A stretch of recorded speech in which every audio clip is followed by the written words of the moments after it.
860 AM Philadelphia and WBEN HD2 Burlington, Philadelphia. The following programming is sponsored by Thomas Toole III. The views expressed do not necessarily reflect the station, its management, or BZ Media.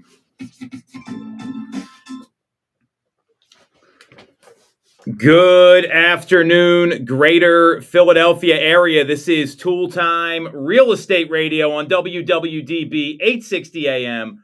I'm Tom Toole. He's Adam Lavin. Grateful to have you on, my man. We'll give an intro here in a second. Adam and I both work at the Tom Toole Sales Group at RE/MAX Mainline, the #1 RE/MAX team in Pennsylvania since 2018. And we're going to be talking about the main reason buyers might feel stuck right now. We had the pleasure to speak to Barry Habib, the CEO of MBS Highway. He's on the Fannie Mae board. He gave some real insight there, as well as the consumers' current frustrations with the real estate market and what it means for the greater Philadelphia area. And we also got some local news where there's more development happening around Ardmore train station, as well as some pushback on the Exton Mall. And we've got some killer new listings and some open houses this weekend as well. So if you get some value out of this or you like what you hear, make sure to subscribe to the channel. Hit the bell for notifications. And if you want to schedule a call with Adam to talk about your real estate needs, you can do that with the link right in the comments. So, Adam, grateful to have you on, man. I'm looking forward to hearing your insights on all this stuff. Why don't you give everyone watching and listening just a little introduction about your background, who you are, and why you're such a kick-ass agent. So my name is Adam Lavin, obviously. I got into real estate originally in Delaware in 2015, was doing it for a little bit, got back out. I've run restaurants pretty much my entire life, restaurants and hotels. And right after the pandemic was about when I switched, which is, I guess, kind of when a lot of people got in. Yes. But I really took to it. I really enjoyed it. It's not an office job by any means. It's nonstop, action-packed, but I still get to help a lot of people, so I love it. And, honestly, I think the thing that helps me out the most is my demeanor. I think I'm pretty cool-headed, pretty even keel. And, I'm just here to help people. And more than anything, I find myself to be the one that's available all the time. I'll work morning, noon, and night, holidays. I mean, you've been there with me. Yes. And sometimes the best ability is availability. And that's what I do for my clients. Love that. And, a cool head is really important in these transactions. I Really cannot is. stress that enough. A lot of agents are addicted to drama, and Adam is not one of them. So if you want to get in touch with him, just click on the link. We'll schedule a call with Adam. We're going to talk about his insights today. So I wanted to start with this. We talk all the time about market conditions and what's happening. And I got the chance to talk to Barry Habib. He's the MBS Highway CEO. He won this award called the Crystal Ball. This is pretty fascinating. So it's awarded to people that are the most accurate with their forecasts. So it's not like a participation trophy. Right. And he got this 4 times in a row. So he knows his stuff. He's probably one of the biggest people in mortgage. And he feels that one of the reasons that affordability is such a problem right now, it's not about mortgage rates, but it's about structural changes. And he said that even if rates were to go to 5.5, he doesn't know that affordability is going to magically return to the market because of the cost structure within Fannie Mae makes borrowing too expensive. You've been doing this for a decade now. What do you think about this statement here? Because everyone talks about rates, but I don't know that a 5.5 rate is going to change a lot for people. Well, it will for some. Yeah, I would say for some, and I think initially it will. Really what I'm running into is, people get pre-approved. They essentially spend all the money that's available within their debt to income ratio, which is mostly what holds people back from going up to the next level. What we saw in 2021, 2022 was realistically, that's what was happening. And that's what increased property values. And so I would just assume, if we go down to 5.5, that's going to happen again. And there may be the small group of people that get in there prior to, but we're going to be right back in the same situation we are right now. And that's what he's talking about here, because, we're in a much different market than other places. You look at like 100%. the national numbers, and then you look at and we're going to actually do some comparisons here about what's going on locally. And he talked about that policy reform post 2008. They went too far. Fannie Mae had all these capital reforms that were designed to prevent another collapse, and they were so cautious they now hold back qualified buyers. And he's now on the Fannie Mae board, which is incredible. This guy's originated like 3,000 loans on his own, so it's kind of like one of us getting appointed. An insider track. Yeah, and so he talks about rebalancing the system by aligning capital requirements and risk-based pricing with actual market data. So for all the jargon here, it's basically he wants it could help. He wants to help people enter the market without increased taxpayer risk, and he's about using better data to price things correctly. Because right now the federal government uses all these like outdated ways to look at data that the market doesn't agree with. So do you see that the Fed has a blind spot right now? I mean, because a lot of people have talked about their lagging measures and they're too slow to move, and that's exactly what he was talking about in this conversation. Yeah, I mean, I think to a point, I think exactly, what you said there that he brought up is that they're constantly looking in the rearview mirror, essentially, Hmm. and really, especially when the market's doing what it's doing. Like you said, different parts of the country have been sliding backwards. Our market, purely based on supply and demand, is not doing that at all. And there's really, from what I can tell, and maybe you can shine some light on this, but there's zero local data to show that it's not going to continue to progress at least at some percent going forward for the foreseeable future. And so, if the Fed is basing what's happening, last year in other markets and on a national basis as to what's going on in our market, I don't think that's necessarily accurate or fair to the buyers that are here. So you're absolutely right on, because there's some data out there, and there was a report that just came out from a survey that was done about what happened in the month of September and August, and they talked about purchase cancellations and listing withdrawals, and they were up among some of the highest numbers that we've seen. So in the month of August, there was 56,000 purchase agreements that were canceled, 15.1% of the total that went under contract, according to Redfin. Once you get north of 15%, that you see those spikes like during COVID, when rates went up to 8% a couple years ago. So that is danger territory there. The usual range, if you look back at this data, is typically like 12 to 15. So like that north of 15 is when it gets a little dicey, because people kill. I mean, they kill deals all the time, and it's not always because of the market. This was the highest August termination rate since 2017. So that's pretty substantial. And then through September, withdrawals were happening at a rate of 42.3% of new listings, according to Mike Simonson, the chief economist at Compass. Now, he looked at Compass data, so that's going to be skewed. It's not going to be everybody. But that's significantly higher than what we've seen in September. Now, here's what happens in Philadelphia. So here's your point, Adam. The number of canceled listings, because withdrawn they mean different status at different places. It's only 2.1% increase compared to this time last year. When you look at the month of September, there was 96 canceled listings in the metro Philadelphia area. That's not very many. When you think about, there was 1,890 new contracts during the month of September. There's 1,727 new listings. So that data point right there really illustrates what you said, that our market is not like these other places, and it's actually stronger than even surrounding areas like DC or Baltimore or even New Jersey right now with some of the tax issues they're having. 100%. So when you, how do you manage expectations with clients? You're talking to tons of people a day, and they see this data. Then what's going on. So what's that conversation like? Because it's never fun telling someone they're wrong, and if you said it like that, you're probably not going to be helping a lot of people. So you need some bedside manner. So what's your process there? What do consumers need to hear?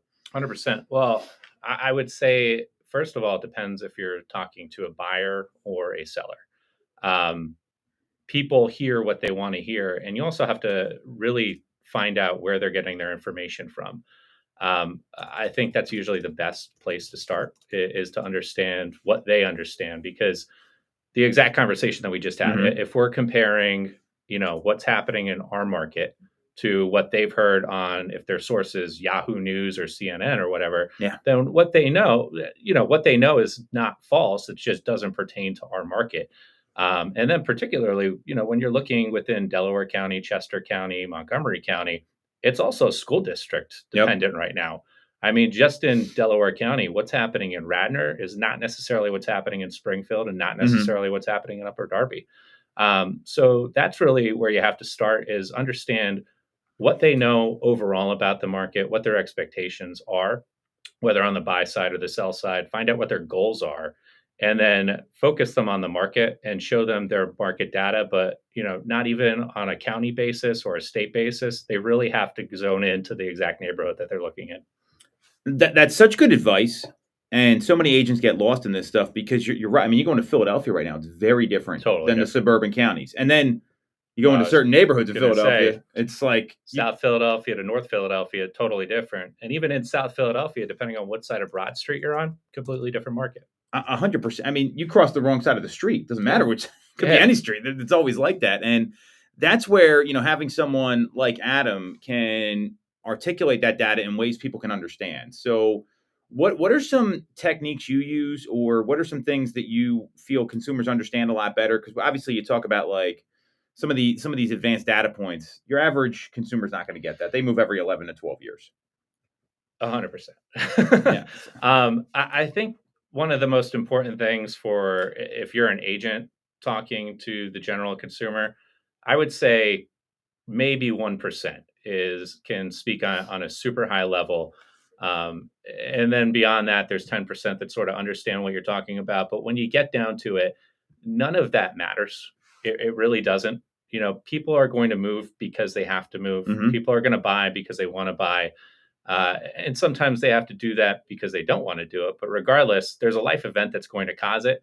And then from there, it's looking at the data and me taking it in and then pretty much putting it into a first grade understanding package of, hey, this is how what's going on right now is going to affect your goals. You have options A, B, and C, or 1, 2, and 3. Mhm. This is the potential outcome of these options. Which one's the best for you? If more agents just did what you did there and stop injecting what they think, their own opinion, the drama, right? Yeah. All that, it would just make it so much easier for consumers. And I think that's often the bottleneck with real estate agents is they do things for their reasons, not the consumer's Yeah. reasons, instead of just presenting it in an objective way. And it's not easy to do, by the way. That's not, that's a hard skill to learn. No, 100%. And what you said with, sometimes real estate agents become this third party in the transaction, and their opinion isn't needed. It's what's the goal of the seller? What's the goal of the buyer? And our job is just to mediate that situation, make sure everybody stays within the guardrails, and that our clients are getting the expectation and outcome that they want. And I call some agents like hurricane agents, where they come in and all of a sudden we're off on in left field. Unbeknownst to the buyer or seller. And so really it's like I said in the beginning, it's being the calm in the storm and bringing it back to the center of, hey, what's everybody's goal here? And how do we get to it smoothly? That's such good advice. And for consumers, if you find yourself like feeling worked up and stressed out, maybe it's time for a new agent. That would be my advice, because there's enough stress in real estate as it is. You don't need it from the professional. I was going to say, moving is not fun. It's hard. I think you need to be honest with people. And so, especially if you're trying to sell a house and buy a house at the same time, particularly if you have to relocate to a completely different Oof. area that you're unfamiliar with, like, it is not fun. And if you have kids and you're dealing with, school and this Mhm. and that and baseball after work, and, it's already too much. And so myself or the other agent or whoever you're talking to, getting involved and causing stress in your life, that should be the last thing that you're experiencing. That's really great advice. And when you talk about moving sucks. I mean, Yeah, I think There's it's no not two ways fun. about it. Buying a home's fun because you're moving somewhere else. Not every time though. I think the upsize move is very fun. The first time purchase is the downsize move is stressful for a lot of people. Yeah, the downsize move, if anybody's working with downsizers, they have to understand that right now the buyer process is different for everybody. And a first-time home buyer, they're going to go out, they're going to see maybe 6 to 8 homes and kind of zone in on what they want. And as long as they have that pre-approval or, a chunk of cash from wherever, they're ready to pull the trigger. Mhm. Downsizers, it's totally different. Even if they're staying in the area that they're familiar with, it's an emotional process, because the number one thing that's going to happen is you have to get rid of stuff, and people accumulate so much Mhm. stuff. So just that process is emotionally draining, and people don't even realize it. And then you're leaving behind memories. Most of the people that are downsizing from these 3,000 square foot plus homes, they had kids there, they had dogs there, they had cats, whatever, and family over and all these memories. And as they're going through the process and they're coming into these smaller homes and they're wondering, well, where's Thanksgiving going to be? Mm-hmm. Where's the Christmas tree going? And they realize, hey, there's not as much space as there was when we had the 20-foot cathedral ceilings.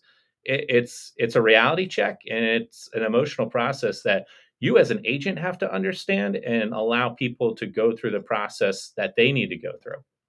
It's not often not even about the actual move itself. It's about everything Else, what the move's going to mean to them after they Yeah. get in there. And I think that's one of the reasons why buyers and sellers are a little gun shy right now. There's inventory still at a 2.39 month supply through last month in the Metro Philadelphia area, and there is some pessimism in the market. I want to get your take on this, Adam. So Fannie Mae's September Home Purchase Sentiment Index, basically how people feel about the market. Sure. You want to get in your feelings here? We're the show for you. They found that 73% of consumers surveyed that said it was a bad time to buy a home. 27% of respondents said it was a good time to buy, and consumers were more optimistic about selling conditions, 57% saying it's a good time to sell. That dropped from 65% a year ago. And it's clear there's some frustration here for sure.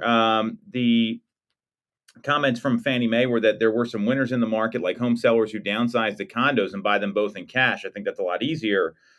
They can, because those buyers can afford higher mortgage payments in a condo market where there's 72% more sellers than buyers, but that's usually not what we're seeing around here. So how do you people timing the market, right? Is it a bad time to buy? Is it a good, we talk about this. We've talked about this a lot, you and I, over the past 30 days, like, hey, I'm waiting until the spring and these things are happening. What are you doing to people? How are you counseling them? Because you can make the argument that it's probably not a good time to buy a home right now, unless your needs dictate that, like you said. For the people that are purely trying to time this, what would you tell them? Because I think there are some generational trends here that we're going to get into that may need to get adjusted. Yeah, for sure. Again, it's totally dependent on where the person is going in life.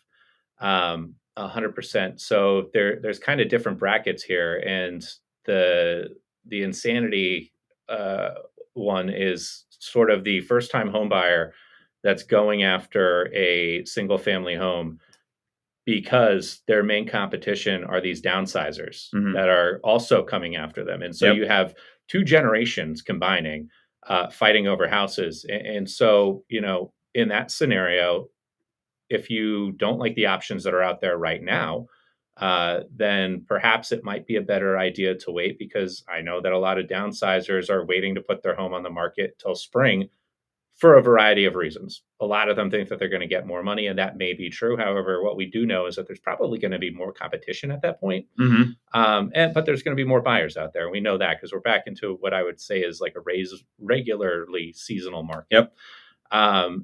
Now, past that, what I would say is those home buyers that already have owned their first time home, especially if they bought like at 2020 or below 2020, before 2020, they have a decent amount of equity in their home.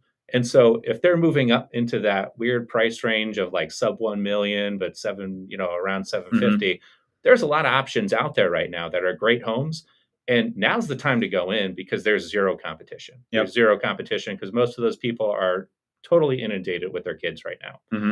The other market that is surprisingly super soft right now, and there's a lot of options, and it really is a great time to buy, is anybody that's more in the luxury market on the resale side of, like, let's say the 1.5 or somewhere around there in our area. And primarily, to me, from my perspective of what has really driven that over the last year or two, is the amount of new construction that's occurred around here.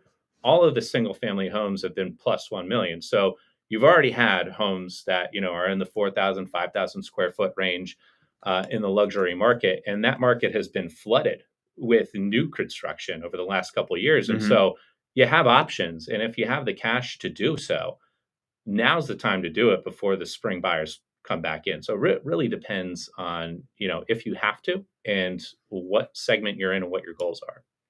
What you said there is, do you have to, number one? And then you kind of, I think that's the best advice you can give anybody, because there's always what's best for Adam isn't going to be what's best for Tom, right? It's going to be what's best for you. And you have to go local here because there's a lot of these doomers out there about housing right now. And there was a tweet that came out from Mark Zandi. He's an economist.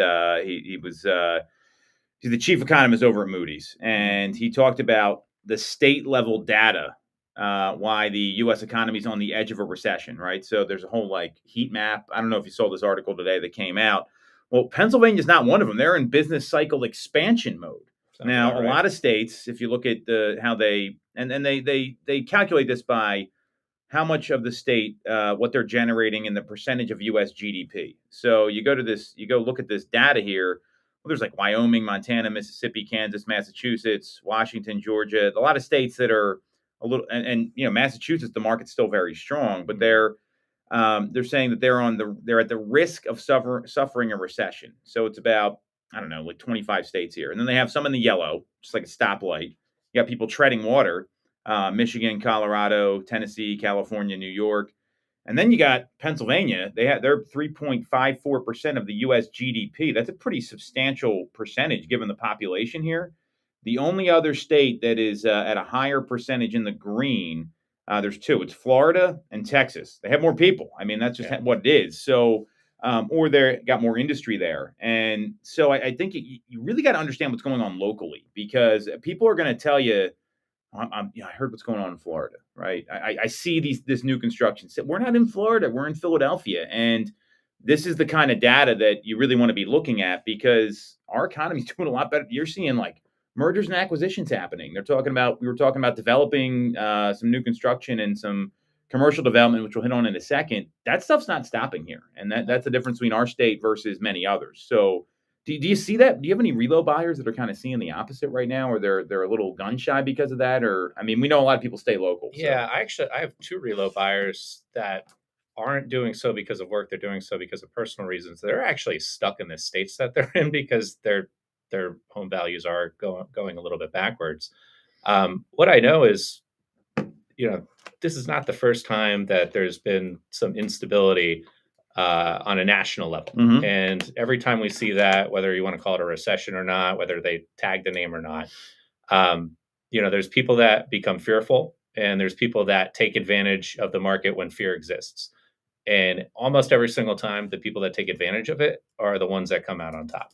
It happened in 2020. It happened, in 2010. It happened in the 90s during the dot-com bubble. It depends on what your risk tolerance is, and again, what your ultimate goals are. If it's a good time to buy for you personally and your finances are together, then go for it. I love that you said if it's a good time to buy for you personally, because you've probably heard these real estate agents. You're going to see these memes come out this week. This is the best week to buy a home in the year. Have you started seeing any of this yet? It's like, what does that even mean? I mean, I get it. There's a little less activity, maybe get a little better price, but if it's not right for you or your significant other or your household, it's not right. It's just not it. So you got to look at what's best for you, number one. And when you get into, I'm curious what you think about some of the generational trends, because I think there's going to be a shift here that's happened, where if you look at the aspiring home buyers right now, 1 in 6 of those people, according to Axios research, they abandoned their dreams of home ownership in the past 6 years because they felt like they couldn't afford the home that they liked. And now, if you look at by the numbers, 7% of aspiring homeowners are actively attending open houses and searching for homes in the area. Those are some smart people right now, based on everything that you said. Gen Z is the most likely to be on the prowl for a home, with roughly 9% of Gen Z looking for a property right now. 7% of millennials and Gen Xers are shopping around, and only 5% of baby boomers. Those numbers don't surprise me. Millennials, though, are probably the people that gave up the most. They're identified as 22% of millennials gave up their dream of home ownership. And I think there's some of these younger generations, especially Gen Z, and they're in a tough spot right now because some of them didn't buy homes. They're struggling with affordability. Is that where you see the bottleneck with a lot of the people in the marketplace? What are you seeing in the field every day here? Yeah, I mean, I think the bottleneck is exactly what you described. Is the younger you are, the harder it is to get a high-paying job right now. Mm-hmm. And so there is that segment of every generation that comes out on top and does well for themselves. Sure. And the high-income earners are out there and they're shopping. But even for them, the way that the values are right now, they're kind of maxed out on what they can afford in order to meet their goals. And I think a lot of what goes along with that are, just as many people that are their friends or family of the same age. They're just not able to do it on paper. Now, I noticed a lot, especially over the last couple of years, a lot of buyers have had the privilege of having parents or family members that have been able to help them out, Yep. get them kind of over that hump More than ever. more than ever. And I think a lot of what has been driving that, I have one client that's under contract right now, is the amount of equity that a lot of these parents have in their homes. And so they're kind of able to rob Peter to pay Paul to help their family members out. And so that's where I see that happening. And the people that aren't able to do it and are, so basically giving up on their dream, if you want to call it that, are the ones that are just kind of out on their own. And it's almost impossible to catch up because every year something costs more money. Mm-hmm. And it's just life overall. And I think there's a general doom with some of the younger generation where they see how much cost of everything has risen over the last couple of years. And it's like, well, I can afford this today, but am I going to be able to afford this in 5 years? Because look what just happened in the last 5 years. The opposite of that, the baby boomer generation, they are kind of going through the exact same fear, but they're realizing that everything that they listen to, save your money, 401k, so on and so forth, even if you did everything that you're supposed to do and you have the $1 million in your 401k in the bank, you're starting to look at how much everything went up and Mhm. you're looking at a fixed income. And so they have the same fear. It's just kind of reversed. That's such a good analysis because one, you are seeing the transfer of wealth. I mean, baby boomers don't. I mean, they don't even know what to do with their money, and a lot of them are gifting it to their kids. I think that's a really smart thing to do because if you look at the data, it's anyone that owns a home, their net worth is like 44x what it is for a renter. But in order to qualify for a home loan, and this is a wild stat, and that you need to make $50,000 more than a renter to afford their housing payments for the average American right now. And rents have actually come down a little bit, which was a little surprising to see. That there was some data that just came out. Of course, I can't pull it up right now on my computer, but it was renters are now spending less than 24% of income on rent. So that number's come down a good bit. And I think rent has, and this is why the Fed is so maddening because they use owner's equivalent rent, which is like what someone hypothetically could rent out their home for. That data means nothing. Like, No.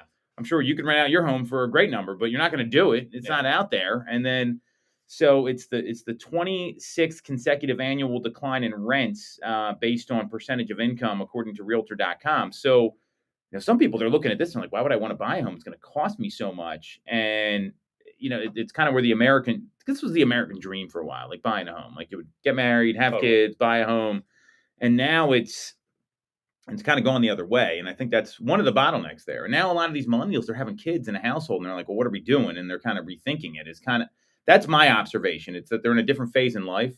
Like it's one thing to be like engaged or married or household formation or even single renting, right? But then you have kids, you have a family, and you're planning on staying somewhere for a while. Who wants to move when you have kids? Because your landlord, once you out of there, doesn't want to renew the lease. Yeah. And that's, anybody that's most of my clients that end up having kids or are in the process of having kids or planning on having kids, that's the driving factor. Mm-hmm. Just as much, the ones that are kind of like they dabble in the market and then they get out, they're financially capable of doing it. Mm-hmm.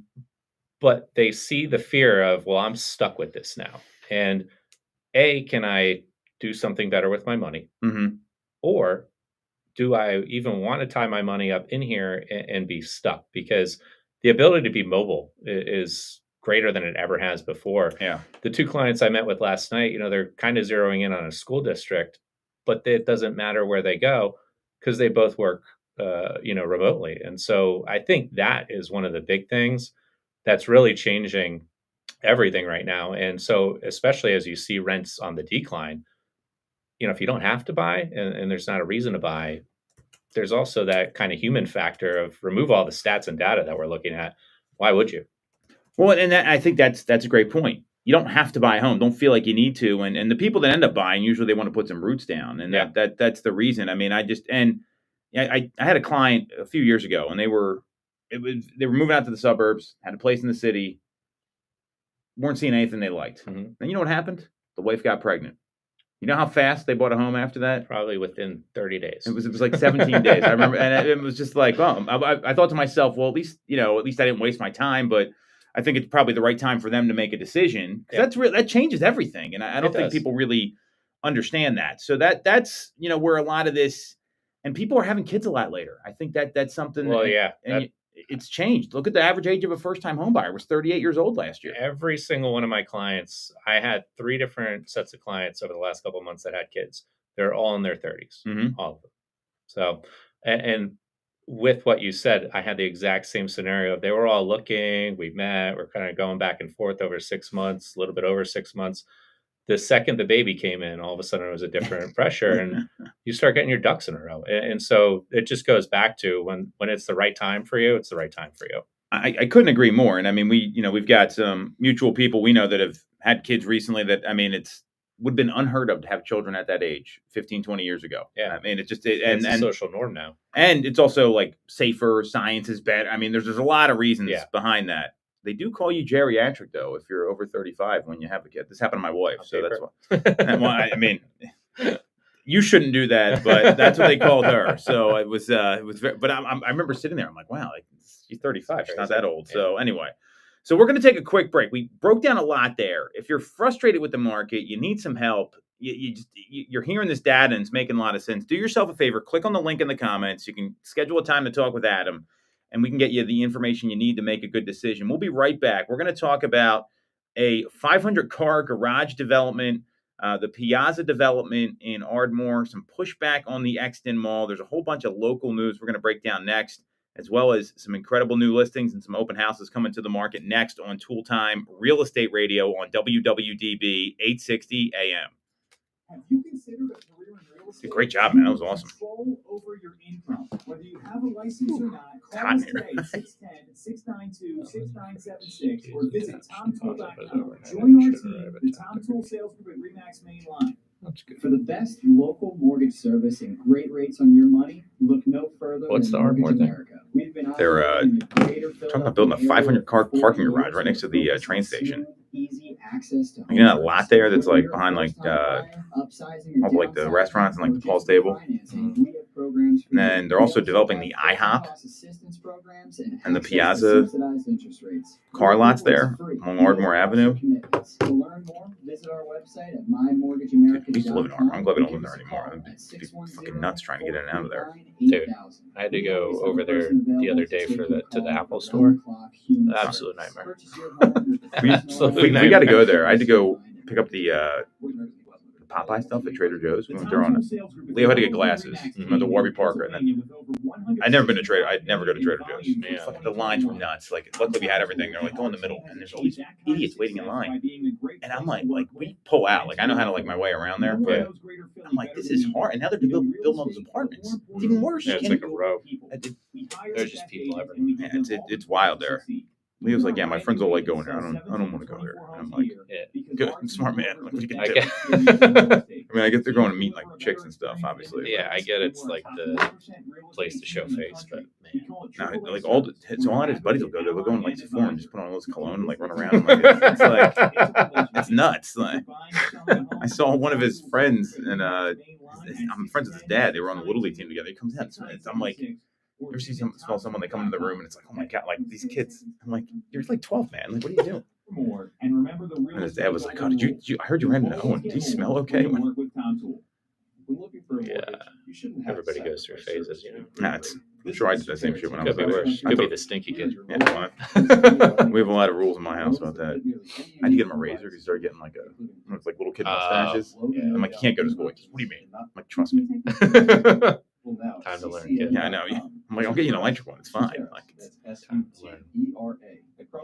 it's weird when they start getting that old. You don't have to like. It's a hard age. I can't imagine I'm glad. being a teenager right now. I'll let you know how it is. He'll be a teenager in 2 weeks. All right. Welcome back to Toole Time Real Estate Radio on WWDB 860 AM. I'm Tom Toole. He's Adam Lavin. Adam, where's the best place for people to connect with you? Like, yeah, like a social handle you want to share, website, you tell me. Yeah, sure. I got mean, them all, but where do you want to connect? if you need to get me direct, it's adam.lavin@tomtoole.com. But if you just want to check me out and kind of follow me along, I'm not really the just listed, just sold guy and Good. showing you my trophy. But if you want to know a little bit about the market, you can follow me on Instagram. It's moving to the main line, and you can connect with me and DM me there. Awesome. Very cool. So that's great. Moving to the main line on Instagram is where you want to connect with Adam. We both work at the Tom Toole sales group at Remax Mainline, the number one Remax team in Pennsylvania since 2018. And we've got some local development news here. And it's fascinating. We talk about all this stress in the market, and then you hear these things happening. So Ardmore, we were just talking about, Suburban Square in that area. And there was some news that dropped last week that Lower Merion Township is looking for developers for a 500 space garage near the Ardmore train station, which, it's wild that when you think about this, the SEPTA was on strike a couple weeks ago, and now they're talking about a 500 space garage, but that is also an Amtrak stop, which is important. And it's right next to the train station. So right now they got a parking lot there. They've had plans for several years. It's a 1 acre site, and they've never secured the funding for it. Now the township's considering an agreement that could lead to finding a developer there. What do you think about this? Is this good for the main line? Is this good for people that want to be close to public transportation? What's your reaction, Adam? Well, I mean, the main line traffic in and out of the city, especially along the main line, is just insanity. And so we need to do something to alleviate it. Does a parking garage accomplish that? I don't know. Is the reason that more people aren't taking public transportation in and out of the city and instead sitting in traffic on 76 or 95 or whichever way you go in? Is that the reason why? I don't know, but there's people obviously smarter than you or I that have figured this out, and so I would hope that that's the goal overall, and that's the goal is to alleviate a lot of the congestion that exists right now. Because I would say that partially what might hold back, some of the smaller businesses, the mom and pops being able to thrive more, is that sometimes when you get home from work, you don't want to go back out and drive to these places because you just sat in traffic forever. And so, if that is the option that alleviates some of this, then I think it's a great thing. I tend to agree. Now they're also talking about having some commercial uses allowed at the property as well. So I could see some mixed use underneath, maybe the garage is on top. I mean, they're already building. Let me just give the rundown here of what's going on in Ardmore right now. There's a 131 unit apartment building at 115 Coulter Ave next to Suburban Square. There's already been one Ardmore, which everyone in Lower Merion, one Ardmore was the Dranoff development on the, it's right off Cricket Ave.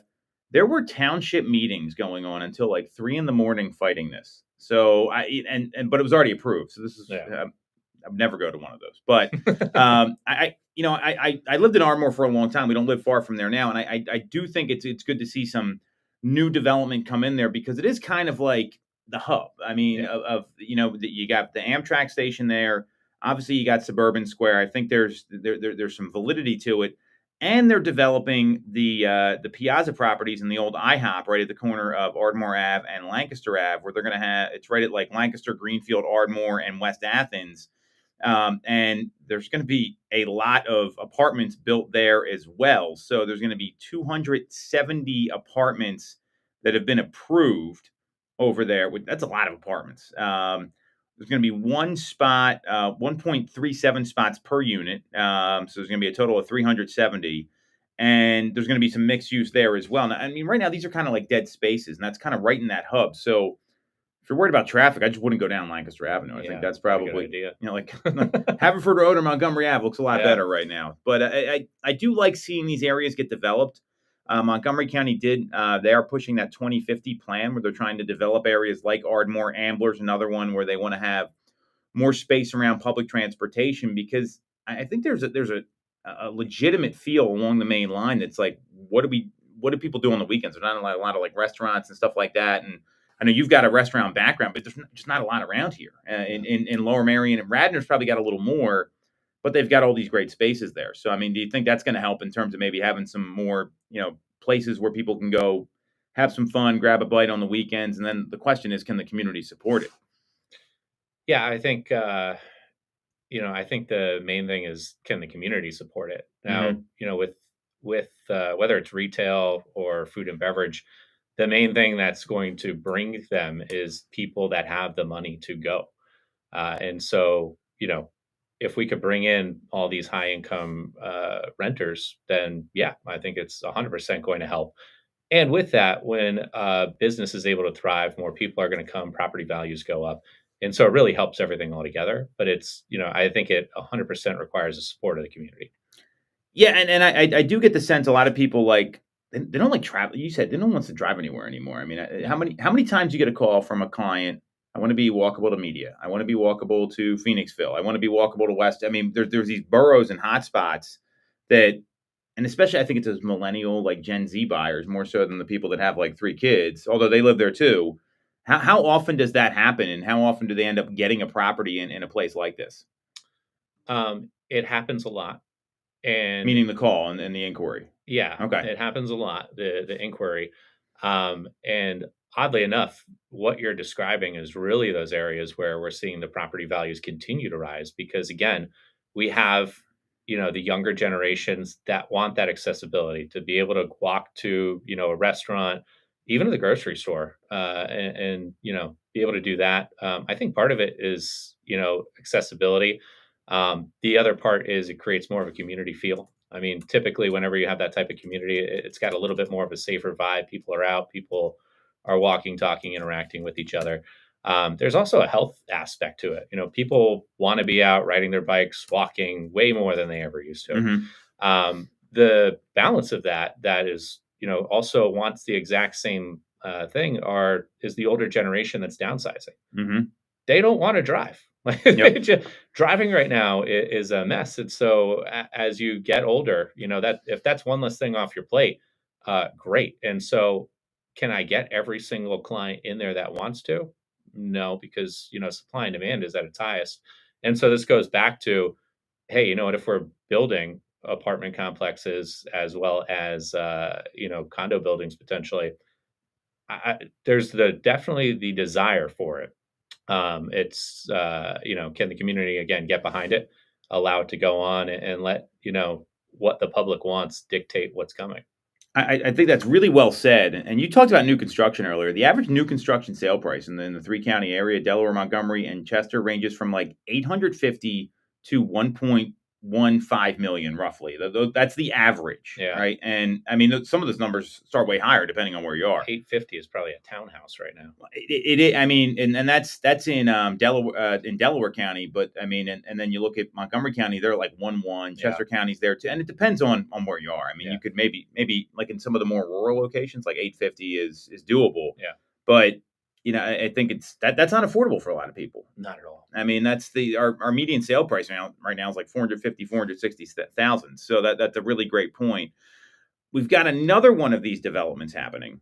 And they're getting a lot of pushback here. I mean, we were talking about this before the show, and we've been trying to get Paul Abrams to come on. He is the developer of the Exton Square Mall, and they've been getting the crap beat out of him by Wes Whiteland, if you ask me. I mean, the mall's the Exton Square Mall's at 130, right? Like right at that intersection there. And they have had to go back to the Board of Supervisors a number of times. And lawmakers are now expressing concerns regarding the density of the project, the sewer capacity of the township, and the future of some of the historic buildings on that site. Because there are a couple like farmhouses like that are right there. One of them used to be a real estate office a long time ago. I grew up not far from there. And the board chair, Rajesh, I'm going to butcher this, Kumbarde, said this is going to be a development that's around for the next 50 to 75 years. I don't know whether our residents really want something like this. Well, it's a classic example of an elected official using guesswork instead of data. They could probably find this out pretty easily. And there was supposed to be a 50,000 square foot mainline health facility on the south side, which, especially with these hospital closures, I think is a really good thing. Yeah. The mall was supposed to be demolished in 2027. They were going to add 700 homes. It was going to have an active adult community, homes for sale and rentals, and 280,000 square feet of retail. Originally, there was going to be a hotel there, and there was a pushback to revisit those plans as well. what do you think about this? Because the mall is doing absolutely nothing right now for anybody. I don't understand. Like, do they just want a vacant mall there? Yeah, I don't. It doesn't really make sense to me. I think this turns into who's on that board and who's in charge. Um, is there an older generation that's looking back at data from their time and trying to project that onto what the future is Mm-hmm. going to require and need? Um, it, Health facilities are at an all-time high, and if you really want to talk about what downsizers look for, is how easy is it for me to gain access to healthcare? Where's Mm-hmm. my doctor? How far do I have to drive? I have to go X amount of Yeah. times. And so, that I think is important. But beyond that, even just for the city, the township, this is the potential for taxes that can be reinvested. And Mm-hmm. so they're worried about infrastructure like the SOAR. Well, put something there, collect the taxes, and then improve the infrastructure. Yeah, I look at King of Prussia, and that's an identical area, Yeah. right? King of Prussia, before they built the town center, was kind of weird, Mm. especially that area. I mean, it was all like industrial space and everything else, and now you've got homes that are selling in the $600,000-$700,000 range there that were built. You've got some destination places people want to go to. I mean, they talk about Wegmans is one of them. I mean, you get people going to the retail there all the time.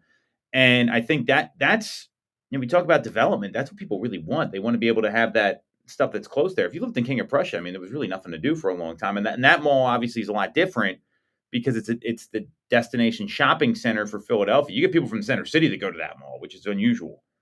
Well, and you know what, too, with especially if we're going to compare it to the town center, I think one of the main drivers of the town center with the local crowd is the fact that we're all stuck inside, either in our office jobs Mm-hmm. or if you're working remotely, you're completely removed from people and you're just kind of working through Zoom and emails all day. That type of environment has really gotten people out because the one thing that does happen in the town center, they have like mini festivals, Yep. music out on the weekends. And so you could go out and interact with people and kind of make something of it.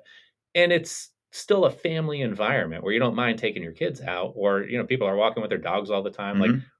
that's what people want. The people want somewhere where they can go where they feel like it's a community. And the more that we can build that, better off we're going to be.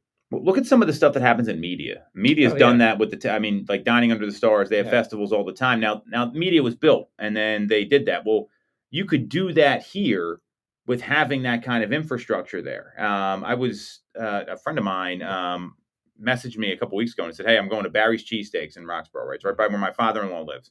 Little did we know there was an Oktoberfest going on. So instead of just meeting him we hung out, we listened to some music. He was in town visiting some family, and I dropped my kids off at my father-in-law's place. It was perfect. Like, people like that sort of stuff, and it creates a sense of community, which growing up in Chester Springs, that doesn't really exist out there. It's changed a little bit, but it's so spread out. It's nice to have that kind of hub that's pretty close. So I tend to agree with you. I used to I worked at American Eagle there for a couple of years. I mean, it was that was like the only thing to do. So I think that's a really great point. Yeah, I think the more that you can bring that and work that in with what you have already there, the better off your community is going to be in the long run. I mean, even we talked about King of Prussia and Upper Marion, even out to Phoenixville. Like Phoenixville was nothing, and they turned that main street into luxury apartments, luxury condos. The price of homes is shot through the roof for just regular row homes, and people have come in and redeveloped them and turned them into something great. Incredible. And the communities band together. All of the restaurants and retail are involved, and they have street fairs and everything going on all the time. And people wanted to move out to an area that they were even unfamiliar with because they felt like they were part of a community. Yep. And I think if we can create that in Exton and just the surrounding area, it's going to improve the community overall. I couldn't agree with you more. I mean, I went to grade school in Kimberton. We didn't go into Phoenixville when I was a kid. This was like the 80s and 90s. There was a baseball card store, and we went there. It was called JR's, and that was it. That was the only place we were allowed to go. But you didn't go into the borough. It wasn't, people went to the high school. People lived there, but the retail was like blah. I mean, it was kind of depressing. So I mean, people in Phoenixville should be really proud of what they've been able to develop for sure. I think there's a lot of pride there. And people talk about it now, and this could do the same thing for Exton. It'd be more like a King of Prussia, not like that. Phoenixville's got the infrastructure, but it could be close for people. That's how you build community. And I think that a lot of these that's what we're seeing more and more of. So that's a great point on your part, Adam, for sure. So we only got a couple minutes left here. I want to talk about some new listings we have coming to the market. So and we got some open houses too. You got one this weekend over on Chatham Place. You want to kind of share what's happening there, what the property's like, and encourage some people to come by? Yeah, 100%. I mean, it's an absolutely amazing property. It's a 4-bedroom colonial with a finished basement. There's a full deck, a screened-in back porch next to it. And the amazing thing is it's on a little bit over an acre of land. In the back part of the property, which wraps around to all the properties back in this cul-de-sac, which is another benefit because it's a quiet area. It's actually Ridley Creek State Park. So A, you don't have to worry about development. And B, you have like the most tranquil backyard you can ever imagine. If you walk up the street towards the end of the cul-de-sac, there's actually a private trail to get into the park. So you really can't lose. And it's in Rose Tree Media School District. Yeah, so 3304 Chatham Place is the address there. And when's the open house this weekend? It's Saturday from 2 to 4. Saturday from 2 to 4.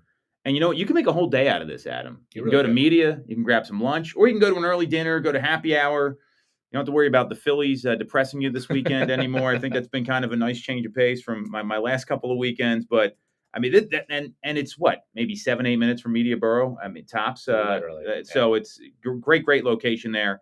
And the asking price on that home, $775. It's 4 beds, 2.5 baths. Saturday, 2 to 4. Go see Adam. And if you can't make the open house, he can schedule a private tour for you with the link in the comments here. So feel free to click on that, and we can get you in. We got a couple other properties coming to the market this week. The first one's on Gypsy Lane in King of Prussia. It's in Upper Marion Township. This is a 6,000 square foot home. It's a big house. 6 beds, 5 full, 1/2 bath. Asking price of $1.95 million. It's on 2.5 acres. And this home's got a lot of original details. It's built in the 1920s, so it's got a lot of modern amenities, but it feels like it's got some of that natural character too, kind of like what you talked about with those homes in Phoenixville. Showing start for this on the 17th, so on Friday, $1.95 million, 123 Gypsy Lane in King of Prussia, and that's being shown by appointment only. So again, Adam can get you in there. All you got to do is click on the link, schedule a time there. We've got another property at 1211 Reed Alley. So that's actually in the town center over in King of Prussia. That's a 3-bed, 2.5 bath. Zara Sala from our team is sitting some open houses there on.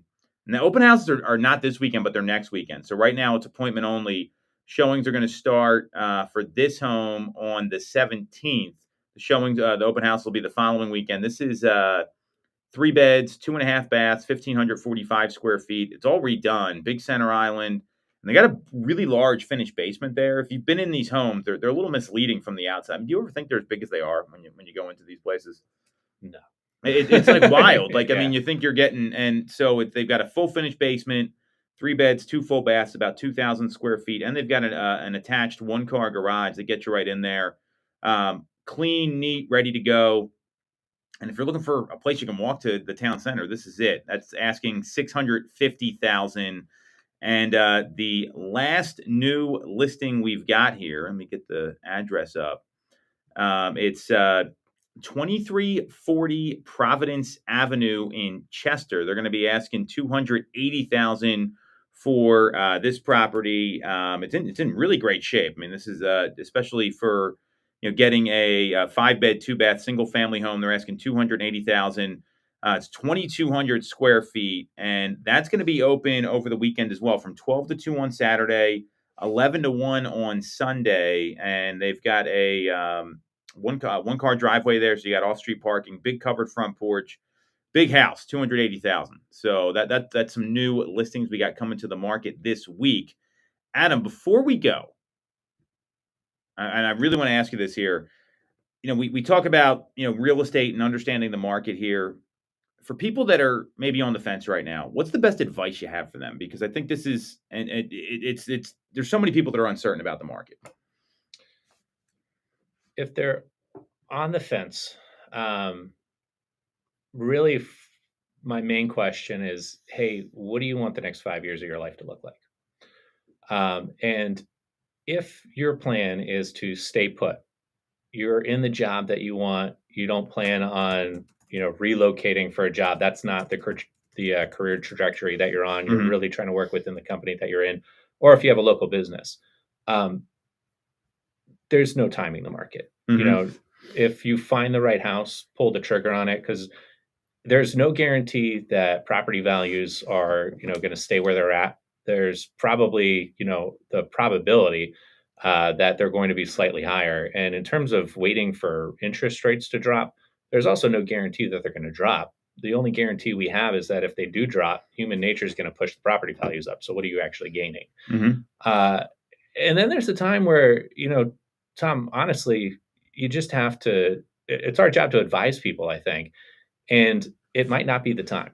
It might not be the time Great right advice. now. And so maybe don't do something where you're going to regret it 2 years from now, and make the right decision for yourself there. So if you're on the fence and you have the ability to do it, and the next 5 years of your life are right here, now's the time. And that's really my advice to people. Well said. And I think anytime you get someone that tells you, hey, it's not the right time, that's the kind of person you want to work with, because they're going to do what's best for you, not what's best for them. And I think that's one of the problems with our industry. So you want to follow Adam. He's on Instagram. Give me the handle again. I think you just changed this, by the way, because I had did. okay. All right. I feel better now because I had one written down. I did. Where can people follow you? It's Move to the Main Line. Move to the Main Line on Instagram. You can follow me at TomToole3RD. That's all we got this week. We'll be back next Tuesday at 3 o'clock on WWDB 860 AM on Toole Time Real Estate Radio.